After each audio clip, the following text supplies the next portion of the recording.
Undoubtedly, my hobby bench was the thing I'd missed the most. It served as my sanctuary, a place for soul healing. There was nothing wrong with my soul, it's just an interesting way to convey a degree of unhappiness. Somewhere along the line, things fell apart, and there's no specific time I can pinpoint because it happened gradually. I'm quite handy around the house, capable of fixing almost anything. I dislike calling a repairman for a simple task, and paying him almost a whole day's wages for a few hours of subpar work. Anyway, what I can't fix is my marriage. To explain, it's like a fine piece of china. You can glue a broken plate back together, but it's never like the original. Once a marriage is broken, it can be repaired, but never restored to its original condition. I didn't want a patched up broken plate.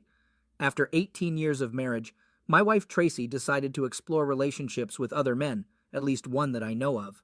By the time I found out, it was too late to prevent the breakage. Slow in recognizing relationship issues, I assumed everything was fine. We married right after high school, had a daughter named Carly immediately, and complications meant we couldn't have more, but we were content. My job as an auto body man paid well, but there was no real future to it. I could open my shop, but I never desired business ownership. Things were fine as long as the money was adequate. Tracy spent the evening taking night classes at the local community college, a bit more ambitious than I. Actually, a lot more ambitious. When Carly started school, Tracy began working, improving our family life with the extra money. With two incomes, we scraped up enough to buy a small house in a nice neighborhood. There was never a desire for a bigger or better place. For years, Tracy didn't waste money on frivolous things, dressing and grooming well while watching expenses. My wardrobe expenses were usually limited to jeans and flannel shirts. She cleaned up well, but I always looked a bit unkempt with my bushy eyebrows and long hair in a ponytail. Not a wannabe hippie or biker, I just liked my hair that way. No one teased me. I had enough body build to intimidate them if necessary. The downside to my grooming habits was Tracy's occasional embarrassment when we went out. She never said anything, but I always felt it. As Carly grew, Tracy spent more time at work, becoming an expert in insurance claims. She enjoyed her work, bringing home more money than me without comment. By Carly's high school years, Tracy evolved into a sophisticated businesswoman, spending more on clothing as her status grew. Frequent trips to the beauty salon and nights at the gym transformed her into an attractive woman, while I remained a grungy, hairy embarrassment. The next step in our marriage's progression was inevitable. Over the years, my relationship with Carly grew stronger. I spent more time with her than her mother, and we developed a bond. Tracy was either at work or working at home. Family time decreased as fast as Tracy's career increased. Our personal time also dwindled. She was always too tired, and I sensed I was no longer the man she once dreamed of spending her life with. I grew up in a public housing project. My mother, a single parent, raised my brother Robert and me by working as a waitress. It was tough for her, and we didn't make it any easier. Constantly in trouble, as that was the nature of life in the projects, many of my character traits carried into my marriage. I was rash and quick-tempered, which landed me in juvenile hall a few too many times. Tracy was aware of the problem, but since we were married, I had kept it under control and actually became a little placid. As Tracy and I drifted apart, I sought solace in my basement hobby shop, a dank little hole. Distressed about my failing marriage, I didn't know what to do. Despite trying the usual things like flowers and gifts, weekly expensive dinners, and good wine, nothing worked. In despair, I retreated into my little haven at every opportunity. Carly remained the bright spot in my life, but I felt I was letting her down. I viewed myself as a defective father and husband. Were these feelings self-induced, or did Tracy impose them on me? She loved me. She would never do that. To divert my mind from my shortcomings, I spent hours creating electronic doodads, simple gadgets available anywhere. My first project, a fake video surveillance camera, was fun to make, although it served no real purpose. As I gained experience, my projects became more elaborate, yet I never advanced beyond being a mere tinkerer. During weekends, Carly and I frequented yard sales and flea markets. She acquired retro clothes, while I collected old electronic and remote control toys. Tracy stayed at home. 2 months ago, I sensed Tracy was cheating. It didn't take me long to verify it. She was visiting Todd Wick, a co-worker, at his apartment every Tuesday and Thursday for 2-hour lunches. Tracy hadn't made much effort to conceal the relationship. I didn't know if she felt complacent or just didn't give a damn. The plate was broken, irreparable. At this point, I decided that something had to be done. I spent the whole day preparing for my departure. Carly was starting college in 3 weeks, and everything was paid up for the first 2 semesters. Although I'd miss her, I felt it was time to cut the apron strings. I took half of the savings account, unconcerned about other financial matters. I just needed enough to get away and get started over. Filing for divorce appeared overly intricate and futile in my view. Instead, I had my attorney create a power of attorney for Tracy to sell the house. Papers were also prepared to sue Todd Whitcomb and Continental Memorial Insurance, although my expectations were low due to their shared workplace. Despite this, the lawyer was willing to attempt anything for a potential percentage. I instructed him to proceed. The majority of the evening was spent working on my modified alarm keychain, which was no longer just a keychain but now boasted a surprisingly loud alarm for its size. To achieve this, I upgraded the battery to 9 volts for increased volume and duration. I configured it for remote activation and ensured it couldn't be turned off. The device, encased in a 3-inch PVC plastic with 20 drilled holes, had a small antenna wire protruding. After completion, I affixed 2 PVC caps on each end and painted it flat black with barbecue paint, though the reason for the paint choice was unclear. If everything went as planned, the only way to stop it would be to drop it into water. Attempts to make it watertight muted the sound, so I left it as is. Tracy had been in bed for a while, making it easy for me to slip the gadget into her purse, lining through a small hole in one of the side pockets. I estimated it would take at least 5 minutes for someone to locate and extract it from the bottom of the purse, which was sufficient for my purpose of provoking irritation before my departure. After carefully checking my work, I spent the next few hours loading desired items into my truck, picking up my body shop tools, and final check that afternoon. Clothing retrieval could wait until morning. With everything ready after Tracy left for work, I spent the night on the sofa. My wife, dressed for work, inquired about my morning plans. I explained that I got tied up with a project the previous night and was catching a few hours of sleep. She asked if I would eat anything, and I replied that I would just have coffee and an English muffin. Before leaving, she reminded me to rinse my dishes. As she pulled out of the driveway, I couldn't help but notice how good she looked. Was I going to miss her? At least for a while. I grabbed some trash bags and headed for the bedroom, intending to collect the clothing I needed or wanted. Suddenly, my daughter Carly confronted me, questioning my actions. I responded, asking why she wasn't at school, and she revealed that she already met all her curriculum requirements. She insisted that I answer her question. I placed the bags on the floor and looked at Carly, offering her coffee. As we walked into the kitchen, she managed a small laugh and asked if I had figured out that Mom was cheating on me. I acted cool and asked, "Figured what out?" Carly revealed that she found out about 2 months ago and expressed frustration that I hadn't done anything sooner. I explained that I only recently discovered the situation and was planning to leave. Carly pressed me for details and asked if I had talked to Mom. I admitted that I hadn't and questioned if she had. Carly explained that she confronted Mom about 2 months ago, but Mom provided no satisfactory explanation. It seemed like Mom wanted to get caught. We sat quietly for a few moments, contemplating the situation. I revealed that I didn't know where I would be going, while Carly shared her plans for college. I assured her that I had taken care of everything I could ahead of time. Carly asked about my boat and belongings. I mentioned my friend Felix from the project and how he would help me with a few things, including taking care of my boat. As I put the cups in the sink, I realized I never made that English muffin. Carly asked about the boat again, and when she realized I was giving it to Felix, she smiled.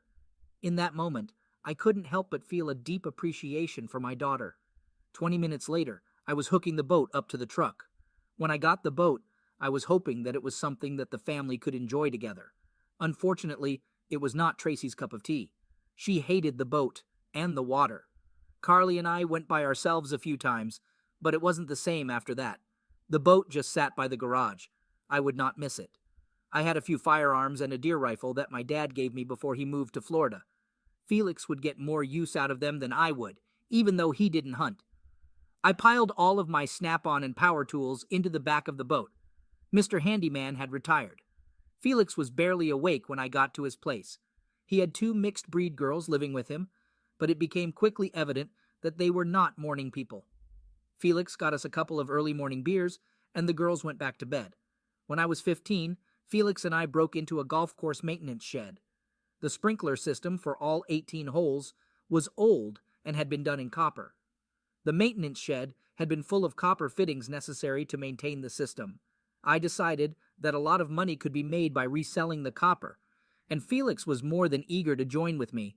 Needless to say, we got caught. Or at least I did. Felix got away. The cops knew that there were 2 of us, but I always insisted that it was only me. I got 2 years probation for being dumb, but made a lifelong friend because I kept my mouth shut. Felix was as white as I was, but insisted on talking as if he were from the ghetto instead of the projects. There was not much difference, but Felix had to get by in a different environment than I did. He adapted to his world, and I couldn't fault him for that. Felix questioned me about dragging the boat around and asked if we were going fishing. I explained that it was a present for my best buddy, and he jokingly claimed to be my only friend. I then told Felix that I was leaving town for a while and needed him to take care of my belongings. I slid the boat and trailer title across the kitchen table, and Felix laughed, thinking I was joking. However, I assured him it was a trade. I needed him to do something for me in return. Felix, eager to help, asked if I wanted someone passed away, but I clarified that I just wanted the person to spend some time in the emergency room or recovery ward. I emphasized not to kill him, only to hurt him. Felix's smile grew, and I explained that I wanted this to happen every 6 weeks for 6 months, or until the person left town. Curious about the reason, Felix asked if the person took Tracy from me. He immediately regretted his words, apologized, and fetched 2 more beers from the fridge. I handed Felix a 3x5 card with the name, address, and license number of Todd Wickham, and I asked him to wait a couple of weeks before taking any action. He looked at the card and nodded toward the door. The power tools and weapons were gravy that he had not expected. He took them inside the house while I unhooked the boat. We talked for a few more minutes and then parted ways. I could trust Felix. A year ago I would have said that there were 2 people that I trusted. Now there was just Felix. It was Tuesday. Tracy and Todd walked out of the company building and got into his Lexus at 11 right on the dot. Since I knew where they were going, I had no trouble following them. Todd's apartment. There was nothing lovey-dovey going on as they were just acting like a married couple. I gave them 15 minutes to get settled in and then hit the button on the remote control. Nothing occurred. The darn thing didn't function. What the heck did I do wrong? I exited the truck and approached the apartment building, pressing the button once more. Still, no response. While contemplating my next move, I opted to deflate Todd's tires in desperation. I might as well be productive. I only targeted the 2 tires on the side away from the building. In a last-ditch effort, I walked right up to the side of the building and tried again. It finally worked. I was outside of the apartment building, and the noise was loud and clear. The sound inside had to be extremely loud. It blared for about a second, paused for 2 seconds, and then repeated. Everyone in the apartment complex was now being entertained by my little gadget. I grinned as I walked back to the truck. Halfway down the block, I could still hear the beeping. Things were progressing better than anticipated. My lawyer was having the lawsuit papers delivered to Todd and the company at 2 o'clock. I would be gone by then. Carly was waiting for me when I got home. She handed me a card with her college address and her cell phone number, which I already had. She had a few extra things for me to take that I had missed, and even packed me a lunch so that I wouldn't have to stop until I got out of the state. She actually explained that when she gave it to me. We both had a good laugh and a hug. I left the power of attorney and my wedding ring on the kitchen table. Carly stated that she would be more than happy to explain things to her mother. My body shop tools were in the back of the truck under the bed cover. My personal stuff was jammed behind the seat in the cab. As I pulled away from the house for the last time, my cell phone rang. It was Tracy. I turned the phone off. It would have been interesting to hear what she had to say, but I refused to give her the satisfaction. Interstate 81 South was the best escape route. I didn't stop until I hit Chattanooga. It was a sleazy motel, but there was a bar next door. Big mistake. I drank way too much, and then discovered that while I was sleeping it off, one or more of the local boys borrowed all of my body shop tools. The back of the truck was picked clean, but they didn't touch anything in the cab. I don't know if that was because of integrity or maybe they just couldn't carry anymore. I showered, shaved, and put on fresh clothes. After a much-needed breakfast at the local Waffle House, I hit the road for Nashville. I was kicking myself for being so damn dumb and trying to figure out what to do next without tools. I wasn't even going to try and get a body shop job. I settled in at one of the Crystals in the area and started going through the help wanted ads. Most of the jobs were commission sales or minimum wage jobs. The ones that fell into normal categories I wasn't qualified for until I hit a small 3-line ad. Wanted auto damage appraiser, must have body shop experience. Conrad Insurance Company. I turned my cell phone on, called the listed number, and I got a name, address, and appointment in 1 hour. I deleted the 5 calls that came from Tracy. I punched the address into the GPS and headed right over. I always like to be early. I had never gone on a job interview before and realized that I was not dressed for one. It was too late now. What they see is what they get. There were 3 other guys there when I arrived. They were all well-dressed and looking good. Each of them had a folder in his hand, which I assumed was a resume. Each one entered the manager's office, stayed 5 minutes, and left. They didn't look happy. I was feeling pretty good because I didn't think that I could do worse than they did. The guy behind the desk was dressed well, but the clothes didn't fit the man. He was hard, with cracked skin and faded tats sticking out around different parts of his clothes. His hands were the things that I noticed most. They were calloused and gnarly, just like mine. This guy wasn't an executive. He was a metal beater wearing people clothes. He noticed me smiling and sort of smiled back. It didn't take him long to read over the interview form that I had filled out in the lobby. I believe I left half of the spaces empty. It wasn't a smart-ass move. I simply lacked the information to fill them. Hemingway, Daniel Hemingway. I clarified to him that no, I am not related to the famous author. He seemed relieved and expressed that he wouldn't want intellectuals hanging around the office. Grady Burgess, the man I was talking to, introduced himself and inquired about my presence. I made it clear that I wouldn't try to con him, having witnessed others being excused for attempting to give him any nonsense. I explained that I got drunk the night before in Chattanooga, and all my shop gear was stolen from my truck while I slept it off. I mentioned it's hard to get a shop job without the necessary gear, so this seemed like a good alternative. Grady seemed to understand, but he sensed there might be more to the story. I admitted that my judgment was clouded due to finding out about my wife cheating on me after 18 years of marriage. Grady asked about my wife's current location, and I replied that she was in Pennsylvania. He called Marcy, a woman in her mid-40s, to bring us 2 coffees. She set down 2 plain white ceramic cups without cream or sugar. Grady, with a loud voice, instructed her to cancel the rest of the appointments, indicating that they found what they were looking for. Marcy gave Grady a scowl and then gave me a little wink. I was looking a little sheepish when I noticed that Grady was smiling at my embarrassment. We chatted for about 2 hours, and then he carefully explained to me what the job entailed as well as the pay and benefits. The only downside to the whole deal were the image requirements. 80% of my job was going to involve contact with customers. Image was paramount. That meant a haircut and a complete change in grooming habits. I was expected to get a new wardrobe and a shoe shine kit. He emphasized that Marcy would personally help me with everything that needed to be done. I was expected to be in Atlanta by Monday morning for a full week of training. Conrad Insurance was an independent company, but worked as a subcontractor for several larger national auto insurers. Everything had to be done to specific standards. The company paid all the expenses related to the training, but the clothes and grooming were coming out of my pocket. Marcy seemed to enjoy the rest of the week more than I did. I was a little project for her. I insisted on going to a barbershop rather than a hairdresser's, but she made all of the rest of the decisions. Not only did I get a haircut, but I also got my eyebrows and ears trimmed, and my nose hairs pruned.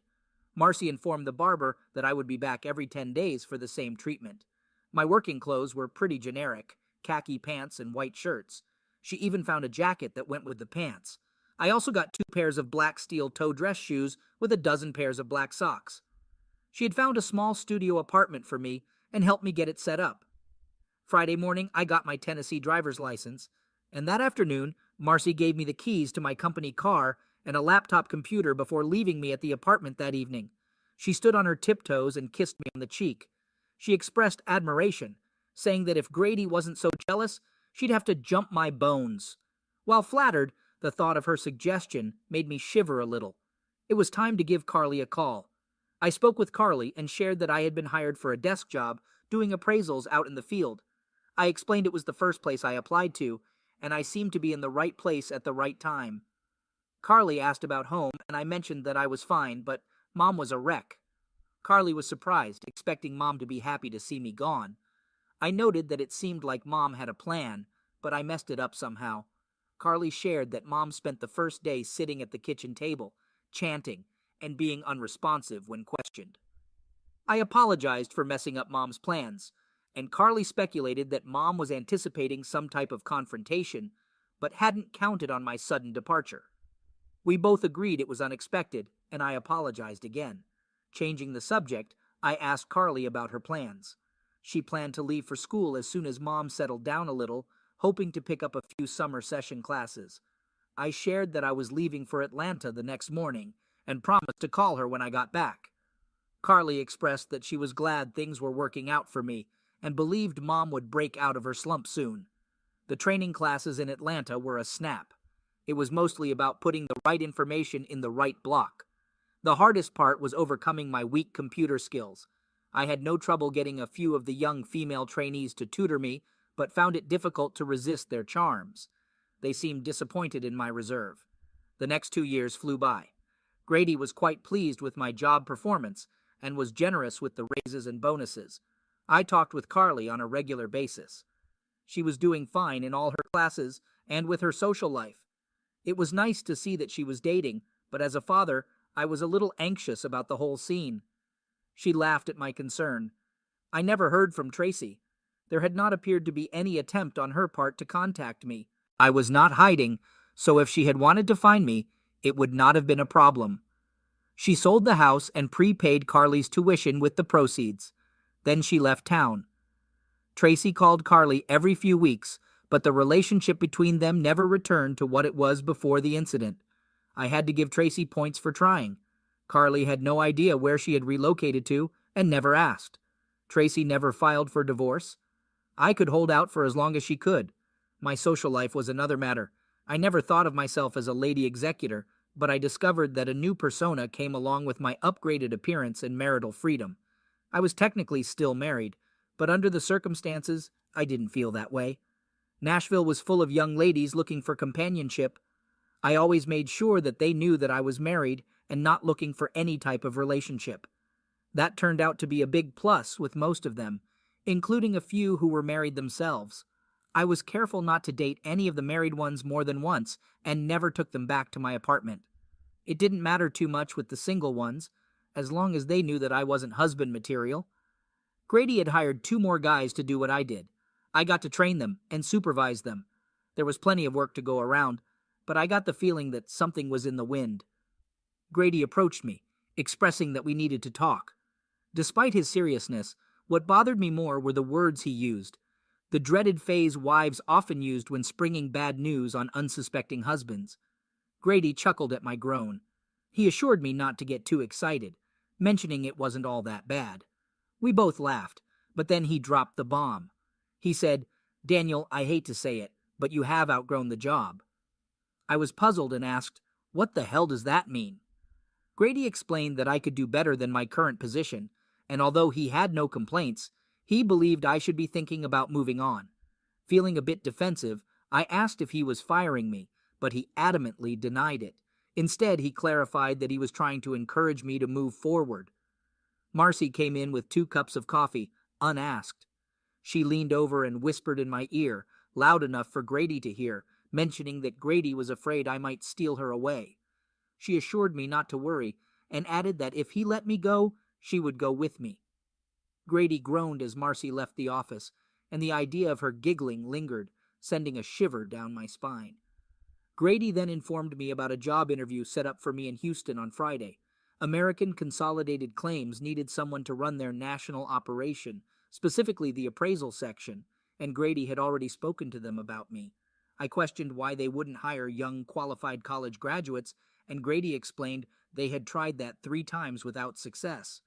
Curious about his motive, I asked, "What's in it for you? I don't understand." He revealed, "In about 4 years, Marcy and I are going to be moving to Gulf Shores. ACC has agreed to buy the business when I am ready to sell." I understood that he was not doing this out of the goodness of his heart, but using me as part of a trade. He admitted, "Exactly. See, I always said you were smart." We both enjoyed another laugh at his devious but transparent attempt to take advantage of me. Thursday night, I was on my way to Houston. I didn't want to relocate, but everything that Grady said made sense. I could have flown to Houston, but decided to drive instead. American Consolidated had 3 floors in an enormous office building. They were expecting me, and I was not the least bit nervous. I knew that I was capable of doing the job, and I was ready and willing to attack anyone who dared to question my academic qualifications. Knowing that their MBA employees had flubbed the job previously gave me confidence. The first 2 interviews went great. During the third one of the yuppie middle managers started to ask about my formal business training and was immediately shut down by his boss. I smiled at the support, but was upset at the same time. I spent the last hour with the human resources director. We were discussing salary and benefits, as if my acceptance was a foregone conclusion. To be honest, at that point it was. It would be difficult not to take this job. It was lunchtime, and my host was anxious to show off the company cafeteria. The floor that we were on was as big as a basketball court. Field offices lined the perimeter, and cubicles dotted most of the center. My host expressed optimism about me enjoying working there. I reciprocated, stating that I believed American Consolidated Claims looked like a top-notch organization. I mentioned the potential occasional confusion with 2 department heads named Hemingway and clarified that I had no relatives in Houston. Unexpectedly, she brought up a distant relative named Tracy, catching me off guard. While walking, I noticed Tracy across the room. Despite her different hairstyle, she looked radiant, talking with a small group of employees. I couldn't help but stare at her as if hypnotized, and I accidentally stumbled into a mail cart, causing a small disturbance. Tracy noticed me, looking a bit surprised, and I took advantage of her confusion to quickly leave the floor. When asked if something was wrong, I explained that I wasn't paying attention and was admiring the layout of the operation. The elevator ride felt like it took forever. As we reached the cafeteria entrance, I thanked Miss Thurgood for her help and expressed my regrets about declining the offer. It was an unexpected move, and she stood with her mouth open as I quietly exited the floor and the building. I acknowledged that it was a great job and recognized that I might regret turning it down at some point. However, at that moment, being close to Tracy on a regular basis would cause more pain than I was willing to endure. I wondered why Tracy hadn't filed for divorce yet and hoped she would take her maiden name back when she finally did. Grady was going to be pissed. I'll handle that when I get home. 12 hours later, I was back home. Interestingly enough, Grady was more apologetic than angry. He expressed regret, saying, "Sorry, Daniel. I had no idea that your ex was working at ACC." I sat across from his desk and smiled as Marcy sat down, bringing 2 cups of coffee. I reassured Grady, stating that there was no way he could have known, and it wasn't anybody's fault. I admitted, if I had any balls, I would have just taken the job and faced her. As you can see, that didn't happen. Grady responded, "That doesn't make you less of a man, Daniel. There is no way that you could come out a winner under those circumstances. I probably would have done the same thing. I am sorry if I screwed up your deal with them." Grady laughed a little, setting down his cup. "No problem, Daniel. They still want it, and the deal is still on." Things continued as they were for the next few years. Carly graduated from college and married a nice fellow from Cleveland. I managed to attend the wedding in time to give her away, but did not stay. Tracy was there, looking beautiful. It was extremely difficult to avoid her, but I did. Carly was disappointed that I did not stay for the complete day, but she said that she understood and was glad that I showed up. I was happy that Tracy got to see her only daughter get married, and I started filling my spare time taking college classes. It made more sense than going to bars and picking up floozies. Most of the other night school students were older, and a few of the ladies were able and willing to fill in for the missing bar girls.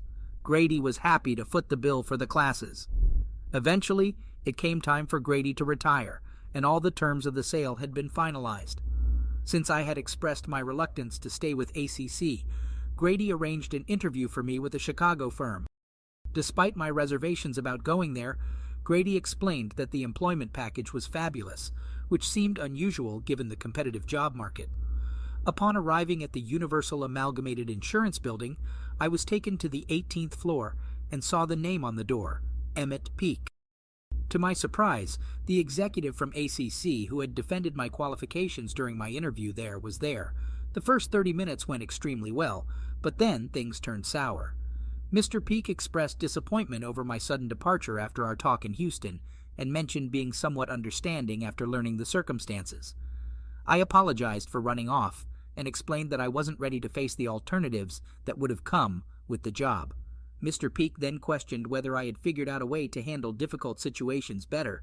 He mentioned setting up another interview for me and asked a seemingly unrelated question about a small glass dome on Tracy Hemingway's desk at ACC.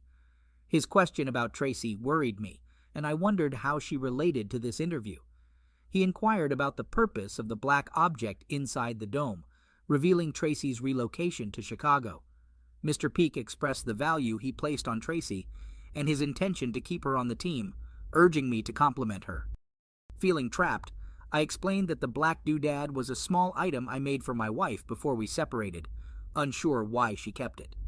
Mr. Peak asked about its purpose, and I decided to end the interview, stating that he would need to get that information from Tracy. I stood up, unnerving Mr. Peak, who seemed desperate and talked faster as he steered me to Tracy's office.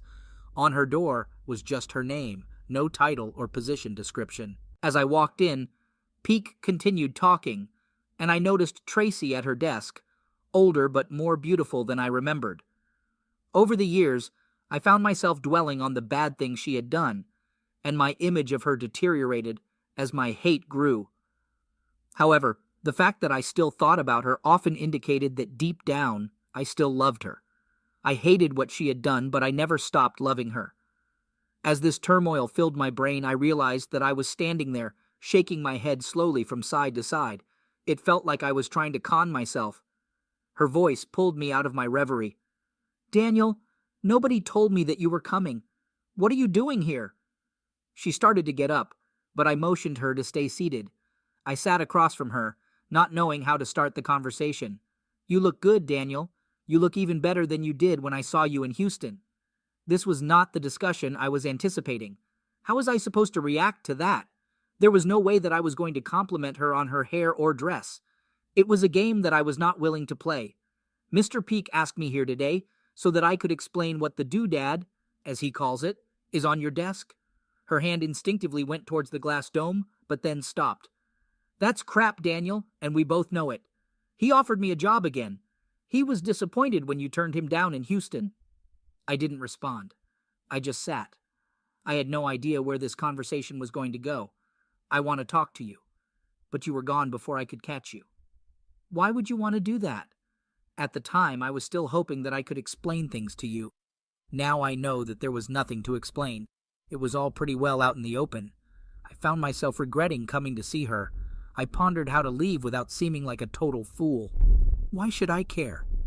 She asked if I ever wanted an explanation. There was one thing that piqued my curiosity in her look, inviting me to continue. She inquired why I kept the little alarm. I explained that it reminded me of how stupid I was, looking at it and knowing that one mistake could ruin a whole lifetime. When I mentioned she only slept with him one time, she clarified that it was not what she meant. I asked Tracy before I left if she could provide me with a reason that wouldn't sound like a tired old cliché. She responded that she probably couldn't. Reminding her that she gave an explanation to Carly, she admitted that it was before it was too late. Curious, I asked what that meant. She explained that at the time Carly confronted her, nothing had happened, and she just sat and looked at Carly. The conversation was not going the way I wanted it to go. Somehow or other, I was going to have to listen to her tell me about what happened and why. I didn't want to know if she was going to insist. I was going to demand the Reader's Digest version. I didn't want all the details. She went on to reveal that up until about 6 weeks before I left, All Todd and she did was spend time together. They had lunch and saw a few movies. Todd knew what she was doing and agreed to help her. None of this was his fault. In confusion, I asked what the hell she was talking about. She clarified that it was a plan, Daniel. It was a plan that she set up to make me jealous. Well, not to actually make me jealous, but to make me pay attention. Perplexed, I asked again what she was talking about. She explained that she was buying me flowers and things, going out to eat regularly, doing everything she thought I wanted her to do. I was telling her it was all her fault, which wasn't what she was looking for. I sat without speaking. She mentioned that it was never my fault and that she hadn't thought about it until after I left. She realized what she had done and how wrong she was. Tracy was babbling. I questioned, asking what the hell she was talking about. She decided to start at the beginning, mentioning when Todd started at the company, she immediately noticed him. He was well-dressed, well-groomed, and well-mannered, everything that I was not. I asked if that was when she decided she wanted him. She clarified that it was when she decided she wanted me to be like he was. It was always me, not him. She wanted me to look like him and act like him, just like I do now. I questioned, "Okay, then what happened?" She explained that she knew it was bad in a marriage for one spouse to try to change the other. A good marriage depended on each partner accepting the other as they were. If she tried to change me, the marriage might go to hell. But if I decided to change myself, it would be okay. I remarked, "Okay, that is the first thing you said that makes sense." She continued, sharing that when she started to openly spend time with Todd, it was so that I would notice. Either I would confront her about it, or figure it out for myself and take action. I questioned, "Take action? What does that mean?" She clarified, hoping that I would get a haircut, a regular one like I have now, hoping that I would start dressing better and being a little more attentive. It never worked, and she never knew. She acknowledged that Carly figured it out and confronted her. Carly didn't know why, but she did know what she was doing. Todd and she still had not had lovemaking, so she didn't feel really guilty. But she was a little annoyed that Carly questioned her. She admitted she was wrong. She confessed to screwing up with her husband and her daughter. I asked if she had lovemaking with him, and she admitted yes. It wasn't his fault, it was hers. She knew it took two people, and he could have stopped it, but he didn't. I sat silent, not knowing what to say, having no more questions at the moment. About 2 weeks after Carly confronted her, Todd and she were alone at his apartment, drinking wine, which she acknowledged was bad for her. She was feeling miserable that I hadn't figured it out yet. One thing led to another, and they ended up in bed. Drunken lovemaking isn't very good, but it is lovemaking.